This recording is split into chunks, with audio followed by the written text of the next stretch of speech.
పెత్తందారులకు పేదవారికి మధ్య జరిగినటువంటి ఎన్నికల యుద్ధంలో హోరాహోరీ యుద్ధంలో అంతిమ విజయం పేద బడుగు బలహీన వర్గాలది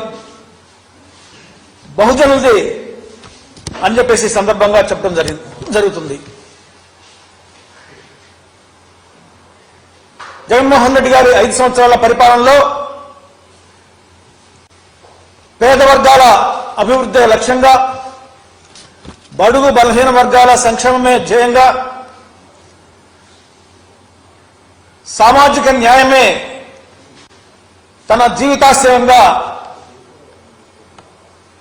సమసమాజ నిర్మాణ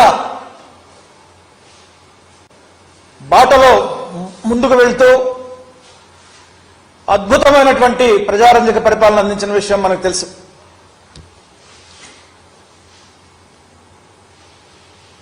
కొద్దిమంది ధనిక వర్గాలు ఈ సంపదనంతా దోపిడీ చేసి దాచుకుని అధికారం ద్వారా అడ్డగోలుగా మరొకసారి ఈ రాష్ట్ర సంపదను దోచుకోవాలని ప్రయత్నం చేసినటువంటి కొద్దిమంది బడా పెట్టుబడిదారులు చేసినటువంటి ప్రయత్నం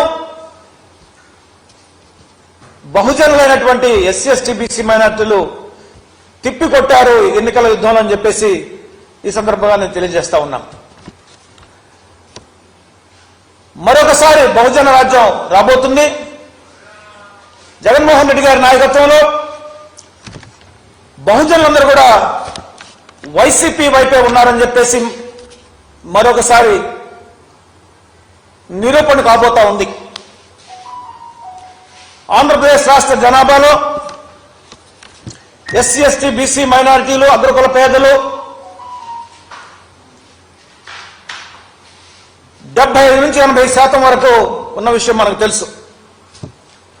80% మంది బహుజన కులాలు పేద వర్గాలు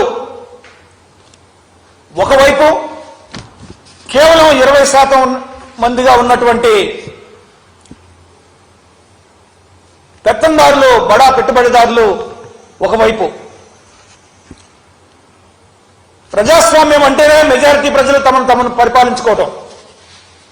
సో మెజారిటీ ప్రజలైనటువంటి బహుజనులందరూ కూడా జగన్మోహన్ రెడ్డి గారి నాయకత్వంలో తమను తాము మరొకసారి పరిపాలించుకుని ఈ రాష్ట్రాన్ని సంక్షేమం అభివృద్ధి బాటలో ముందుకు తీసుకెళ్ళడానికి మొన్న పెద్ద ఎత్తున ఓట్లు వేశారని చెప్పేసి మనం గమనించాలి.